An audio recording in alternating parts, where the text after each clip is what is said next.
નમસ્કાર મિત્રો, અંકુશના આજના એપિસોડમાં આપ સૌનું હાર્દિક સ્વાગત છે. અને આજે આપણે વાત કરવાની છે સરકારની બેધારી નીતિ.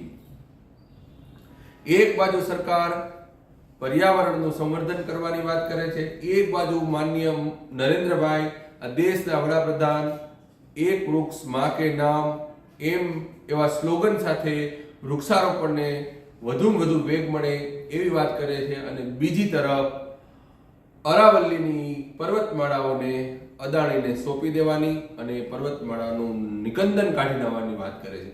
આ બેધારી નીતિમાં ખરેખર આપણે સૌ આજે એક ક્ષોભજનક સ્થિતિમાં આવી રહ્યા છે.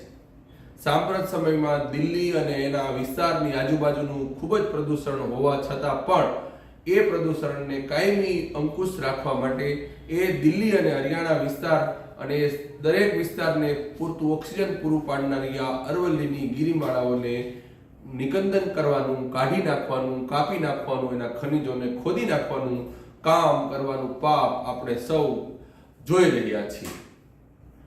ભારત દેશના વડાપ્રધાન ઇથોપિયામાં જઈ અને એમ કહે છે કે એક વૃક્ષ વાવે છે અને એક પેડ માં કે નામ એવું સ્લોગન ત્યાં આપે છે.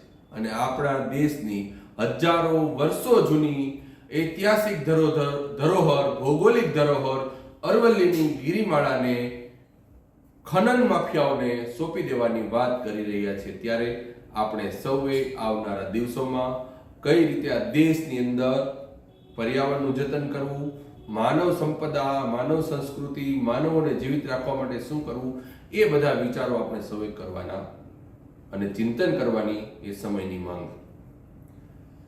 મારે વાત ખાસ એ કરવાની છે કે એક બાજુ અરવલ્લીની એવી બધી ઐતિહાસિક અને એટલી સમૃદ્ધ જંગલી વનસ્પતિઓથી અને જંગલ એટલું સમૃદ્ધ જંગલ છે ત્યાં, એ જંગલને ખોદી નાખવાની વાત કરવામાં આવે છે. અને બીજી બાજુ ગીરના જંગલની અંદર કોઈ ખેડૂત પોતાના ખેતરની અંદર એક બે રૂમ બનાવી અને કોઈ ટુરિસ્ટને ઉતારો આપે છે તો એના મકાનોને, એના રૂમને સીલ કરી દેવામાં આવે છે. કારણ કે એવું કહેવામાં આવે છે કે તમે પર્યાવરણને નુકસાન કરી રહ્યા છો. વર્ષોથી ગીરના જંગલની આજુબાજુમાં રહેનારો ખેડૂત પોતાના ખેતરમાં કોઈ માણસને ઉતારો આપે છે, કોઈ માણસને નિવાસ આપે છે અને એને રોટલા ખવડાવે છે તો એની અંદર પર્યાવરણને નુકસાન થાય છે, પર્યાવરણ જંગલના પ્રાણીઓને નુકસાન થાય છે. પરંતુ અદાણી કંપની આખી અરવલ્લીની ગિરિમાળાને ખોદી નાખે તો પર્યાવરણને નુકસાન થતું નથી. આવી પરિસ્થિતિનું નિર્માણ આજે થઈ રહ્યું છે. ત્યારે આખા દેશની અંદર સોશિયલ મીડિયા અને મીડિયાની અંદર તમે અરવલ્લી બચાવો ના નારા સાથે એક અભિયાન ચાલી રહ્યું છે અને ધીમે ધીમે વેગ પકડી રહ્યું છે. રાજસ્થાનની અંદર હજારો લોકો સડક પર આવી રહ્યા છે અરવલ્લીની ગિરિમાળાને બચાવવા માટે. આંદોલનો થવાની તૈયારીઓ થઈ રહી છે. સોશિયલ મીડિયાની અંદર સેવ અરવલ્લીની ગિરિમાળાને બચાવવા સેવ અરવલ્લી અભિયાન ચાલી રહ્યું છે. એવી સિચ્યુએશનની અંદર આપણા દેશની અંદર કોઈ પણ કામ કરવાનું હોય અથવા તો કોઈ ઉદ્યોગપતિઓને લાભ આપવાનો હોય ત્યારે નામદાર સુપ્રીમ કોર્ટ અને નામદાર હાઈકોર્ટના કોઈ ચુકાદાની આડમાં હજારો કરોડો રૂપિયાથી માંડી અને આવી સંપત્તિઓને લૂંટાવી દેવામાં આવતી હોય એવું ઘાટ ઘડાઈ રહ્યું છે. નામદાર સુપ્રીમ કોર્ટની એવું જજમેન્ટ આપ્યું છે કે 100 મીટરથી નીચેનો કોઈ પણ પહાડ છે એને અરવલ્લીની ગિરિમાળા ગણવાની નહીં, એટલા પહાડોને કાપી નાખવા. તો સાસણ અને ગીર વિસ્તાર, ધારી વિસ્તાર, એ જંગલોની અંદર પણ 100 મીટરથી નીચેના પહાડો છે એને ખોદી નાખવાના છે. સાસણ અને ગીર જંગલની આજુબાજુમાં પણ આવી અનેક નાના મોટી 100 મીટરથી નીચેની 80 મીટર વાળી કે 50 મીટર વાળા ડુંગરાઓ છે એને શું તમે ખોદી નાખશો? આ સુપ્રીમ કોર્ટના કોઈ ચુકાદાને ઓથ બનાવી અને ઉદ્યોગપતિઓને મસ્ત મોટી સંપત્તિ દેશની લૂંટાવી દેવાનો કારસો થઈ રહ્યો છે. ત્યારે હમણાં જ નામદાર ગુજરાત હાઈકોર્ટની કોઈ પીઆઈની અંદર હું સાંભળતો હતો ત્યારે નામદાર ગુજરાત હાઈકોર્ટના જજ શ્રી એવું કહેતા હતા કે બફર ઝોનની વાત આવી તો બફર ઝોનની વાતમાં એવું કહેતા હતા કે બફર ઝોન તો પ્રાણીઓ માટે છે, ત્યાં માણસો શું કરે છે?